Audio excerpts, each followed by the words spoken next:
E aí, pessoal, beleza? Continuando aqui para finalizar, né, esses conceitos de qual gráfico eu devo utilizar e quando. A gente já vem falando aí na aula anterior alguns gráficos que a gente deve utilizar e quando, né? Só revisando, né, a gente tem uma ideia de comparação. E aí alguns gráficos que você pode utilizar para comparação. Você pode usar gráficos de aqui a gente falou gráfico de barras e gráficos de colunas, né, para comparar. Claro que gráfico de barras e colunas vai depender, por exemplo, se eu estou comparando itens ou se eu estou fazendo comparações ao longo do tempo. Normalmente, quando eu estou comparando itens, né, eu tenho aí o gráfico de barras ou de colunas. A gente já comentou quando usar um, quando usar o outro, né, são bem semelhantes, mas apenas a aparência, né, que vai ser diferenciada. Quando eu estou comparando ao longo do tempo, normalmente linhas, né, talvez a depender, são gráficos mais interessantes, você utilizar gráficos de linhas ao longo do tempo. Também é possível, né, você coloca aqui várias linhas uma sobre a outra. Também é possível, né, você utilizar aqui os dois gráficos, né, juntamente, como a gente viu, utilizar colunas aqui com linhas sobrepostas ao gráfico de colunas, tá? Basicamente, comparação de forma resumida é isso. Quando eu quero comparar variáveis, né, ou ao longo do tempo ou entre itens, né, eu posso também fazer uma relação entre variáveis. E aí a gente, basicamente, o que a gente mais utiliza é esse gráfico de scatterplot. Por exemplo, aqui eu estou relacionando uma variável no eixo x com a variável do eixo y, né? No eixo x aqui são as notas dos alunos e no eixo y está aparentemente a frequência, né? E aí existe aqui uma provável relação, né? Eu não vou entrar em detalhes aqui desse valor de R quadrado, de análise de correlação, ou de se existe aí uma causa e efeito, né? Predizer uma variável, o valor de uma variável a partir de outra, ou não. São coisas diferentes você analisar se uma variável está correlacionada, como se uma variável prevê a outra, como pode ser um estimador para outra variável, né? Se a variável independente consegue estimar dependente. Não é isso que eu quero relacionar aqui nesse gráfico, para quem já tem algum certo tipo de compreensão do assunto. Aqui apenas eu tenho que estar dizendo que o gráfico mais interessante, quando eu quero analisar duas variáveis, é um gráfico de scatterplot. Eu posso também utilizar o gráfico de bolhas, né, que a gente viu na aula anterior, onde a gente verifica mais do que duas variáveis, né? Você pode analisar tanto eixo x e eixo y, quanto o tamanho, né, de cada bolha de bolas em formato disso, de 2D ou 3D. Aqui no Excel você pode fazer isso e tentar relacionar, analisar ou visualizar até três variáveis, né? Temos também a distribuição e a composição. Vou falar da distribuição, que é mais simples, e o gráfico mais comum, né, quando você quer distribuir uma variável, é o histograma. Você quer verificar como aquela variável está distribuída, né? Aqui eu estou verificando o salário, né? Provavelmente aqui vários valores, né? O salário é a variável, a única variável. E aqui a gente está vendo uma frequência, né, que existe, ó. Eu vou aumentar um pouco aqui nesse gráfico. Ele não está bem editado, né? Mas que existe uma frequência de 242 salários que estão aqui nesse intervalo de 1872 e 2222. É isso que esse gráfico está dizendo. E aqui a gente que estudou que é uma distribuição normal, a gente já compreende que isso aqui aparentemente não é uma distribuição normal, né? Mas a gente vê onde está a maior concentração desses gráficos, desses dados, dessa variável. Então, essa variável é uma variável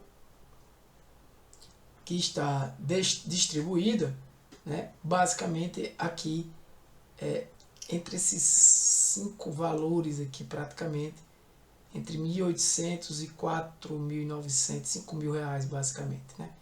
Ou seja, a grande, imensa maioria das pessoas ganham nesse intervalo, né?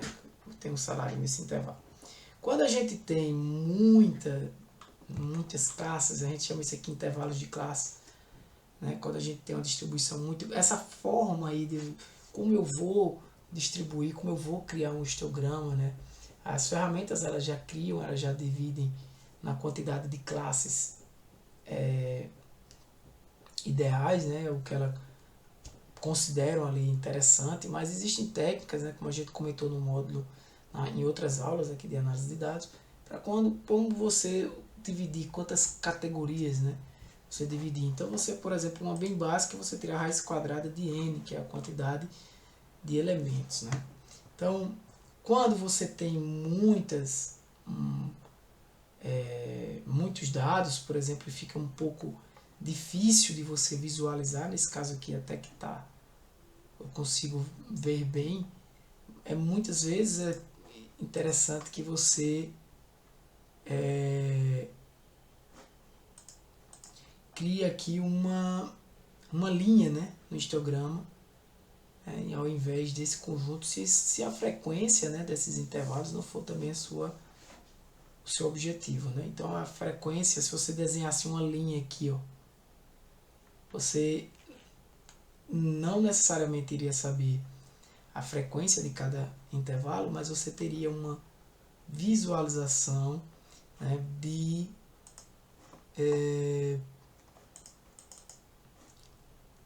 como estão distribuídos esses dados, beleza? Aqui no Excel você poderia criar também um gráfico, não é o caso da aula aqui, mas a gente tem uma aula de composição, né, de gráficos, um gráfico realizando composto, né, onde você coloca dois valores, né?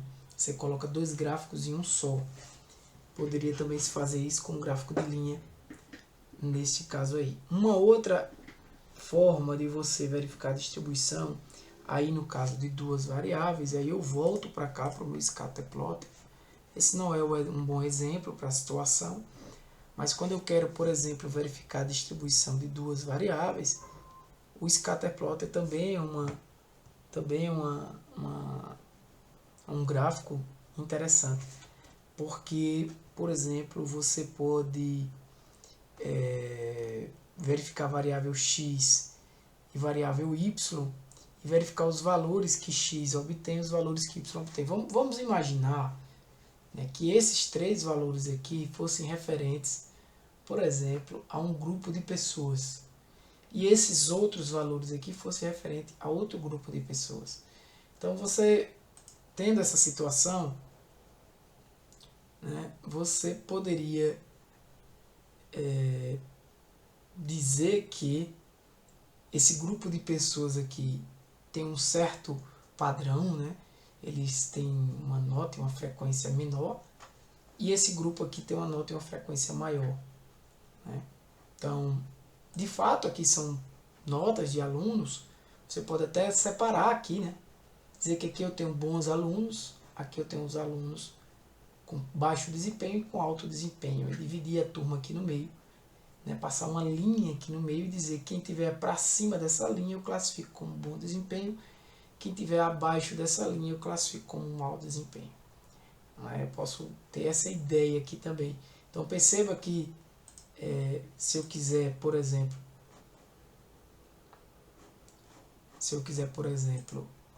pintar aqui esses camaradinhas, eu posso dividir este gráfico, utilizar esse gráfico para isso, né? Para separar esses 2 grupos. Também é uma ideia do scatterplot, onde você está distribuindo 2 variáveis, né? Aqui eu estaria distribuindo a variável de notas e a frequência também poderia ser para um grupo e para outro grupo, beleza?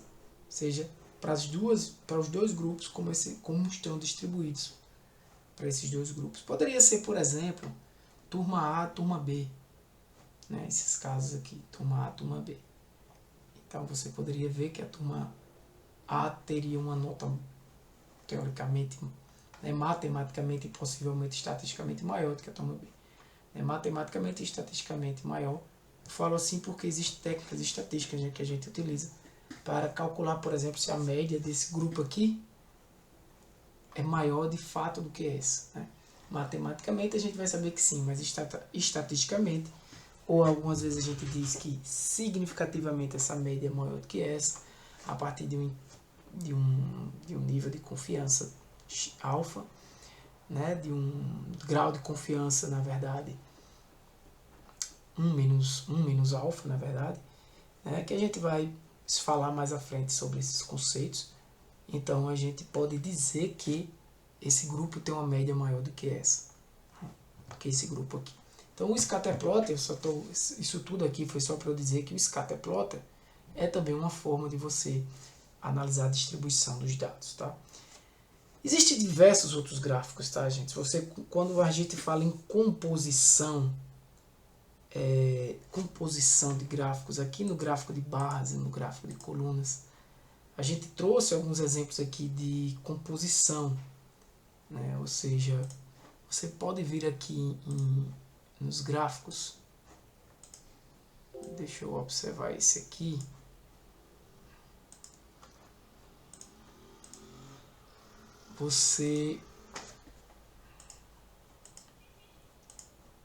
quando a gente vai falar em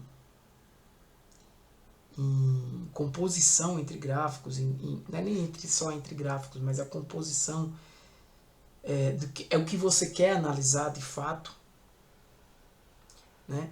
Você muitas vezes utiliza qualquer tipo de gráfico desse de forma empilhada, né? Como vocês estão vendo aqui nesses exemplos que a gente já falou. Pode ser empilhado 100% ou simplesmente empilhadas, né? Onde aqui, por exemplo, nesse caso, ele está verificando a variável, né, estado civil, para os casados, para os divorciados e para os solteiros. E para o casado, eu verifico de forma empilhada como é que está o meu equilíbrio de vida, né? Como é que está o equilíbrio de vida dos casados, dos divorciados e dos solteiros. Então, uma coisa eu vou utilizar apenas aqui quantas pessoas casadas eu tenho, quantos divorciados eu tenho, quantos solteiros eu tenho. Outra coisa é eu analisar quantos casados, quantos divorciados e quantos solteiros eu tenho dentro desse contexto, né, relacionado com o equilíbrio de vida. Então, quando eu quero compor essas duas variáveis, estado civil e equilíbrio de vida, eu vou precisar de um gráfico desse empilhado. Quando eu quero compor isso e quero verificar, analisar isso em um contexto de percentual no total, né, porque aqui você percebe que eu tenho mais casados do que divorciados e do que solteiros.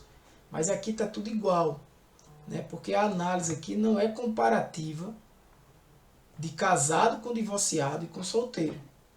Tá? A análise aqui não é comparativa de casado com divorciado e com solteiro. Aqui sim, aqui não, né? A análise aqui é apenas para um contexto de percentual, onde eu posso inclusive mudar esse valor aqui, tá?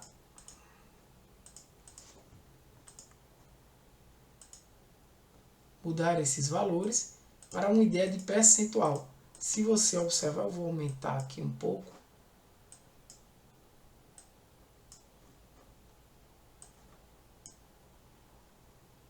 Esse azulzinho é o ruim, né? Ele tá ruim até de apresentar aqui por causa da quantidade de dados que é pequena. Teria que esticar bastante. Mas deixa eu dar um Ctrl Z. Eu posso mostrar para vocês aqui que de forma percentual você consegue comparar aqui, ó. Observa que, por exemplo, o muito bom, ele não aparentemente não muda. Porque você olha aqui e diz, tem 405 pessoas casadas que dizem que tem um equilíbrio de vida muito bom, mas você está analisando 405 e comparando com 194 e com 294, de forma absoluta, você não pode fazer isso. Né? Por quê? Porque aqui eu tenho muitos casados, aqui eu estou analisando de forma relativa, né? Então, quando eu olho de forma relativa, o tamanho, né, o percentual dessa galera aqui é bem parecido, né?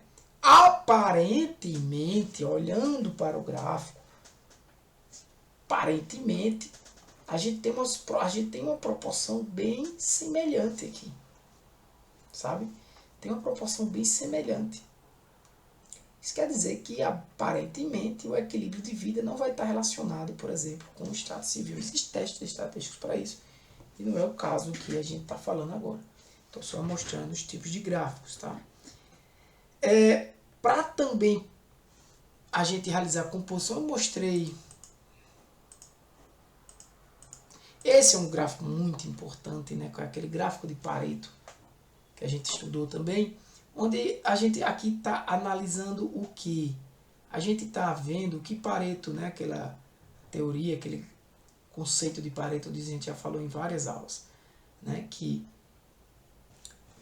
80% do que, vamos falar com linguagem mais coloquial, né? 80% do que acontece é por causa de 20% das coisas, né? Vamos dizer assim. Então, por exemplo, aqui eu estou dizendo, isso claro que isso não é de forma geral, mas é uma ideia, né? Mas o que é, vamos ler esse gráfico, né? Vocês precisam entender, ler esse gráfico. Por exemplo, aqui eu estou dizendo que 70%, que eu estou falando da quantidade de funcionários nessa faixa, pronto. 70% dos meus funcionários estão ganhando aqui na faixa de 1.000 e 7.000, basicamente isso, reais. Né? Porque entre 1.009 e 2508, 2.508, eu tenho 228. De 2.509 a 4.008, eu tenho 316. De 4.009 a 5.508, eu tenho 311. De 5.509 a 7.008, eu tenho 181. Quando eu somo esses valores, eu tenho aqui 70% do total. Então, olha, só com essas quatro classes aqui, eu tenho 70% do total. Mas eu tenho aqui quantas classes de categorias de funcionários? 5, 6, olha, 4 aqui, né? 5, 3, 6, 9, com 4, 13, ou seja, de 13, 4 categorias aqui, 4 grupos de funcionário, recebe 70%. Né? Desculpa, 4 grupos aqui de quantidades, né, de funcionários, somados, representam 70% da empresa. Né? Então, esse é um gráfico aqui que eu utilizei também, uma análise, né, de uma composição aqui para analisar o gráfico de Pareto, que Pareto diz, né? Aqui é uma também distribuição de dados, né? O gráfico de Blockplot, a gente já falou na outra aula. Tem também, eu estava procurando, tá aqui, o gráfico de pizza ou de rosca, né? Que a gente também faz a gente tem uma ideia aqui também de composição, de como está composto parte com todo. Mas aqui eu estou analisando apenas de forma estática, né? Uma variável. Outro gráfico é esse aqui. Tá. O waterfall, o gráfico em cascata, né? Que é um gráfico que vai lhe trazer aumentos ou subtração do total. Né? O que é que eu tenho aqui? Um exemplo que eu tenho aqui, eu tenho um faturamento e vou tirando todos os gastos, né? Vou tirando os gastos que ele tem, né? Essa receita líquida aqui deveria ser mais para baixo, mas tudo bem. E aí eu vou tirando até chegar no lucro líquido, né? No final eu tive aqui um lucro bruto, um imposto, um lucro líquido. Né? Então esse gráfico em cascata que vai, como o próprio nome diz, né? Cascateando não fica legal, né? mas ele vai me dando uma ideia de quanto o meu total, nessa situação aqui é bem aplicado, quanto do meu total eu consegui chegar no lucro líquido, tá? Então, muito comum, por exemplo, você poderia fazer isso aí em faturamento de hospedagens, por exemplo. Você tem um valor bruto de quanto você recebeu de hospedagens, mas aí você vai tirando ali gastos, sei lá, de arrumação com funcionários, gasto de lavanderia, gasto de energia, gasto de água, gasto de produtos que você ia comprar, serviços que são realizados nos quartos, de manutenção, né, serviços de manutenção, enfim, prejuízos que existem, né, no local, e você vai registrando isso a ponto que no final você tem uma queda, né, que vai te dar uma ideia aqui, o gráfico de quanto era o teu bruto e quanto é o teu início, beleza? Para finalizar aqui, né, um exemplo com esses gráficos utilizando segmentação, um assunto já lá falado aqui, né, segmentação de dados, apenas para mostrar que esses gráficos podem ser realizados também de forma dinâmica. Beleza? Então, galera, por hoje é só isso aí. Um abraço, finalizando essa parte de gráficos, finalmente. Que Deus abençoe vocês. Um abraço, galera. Valeu. Fui!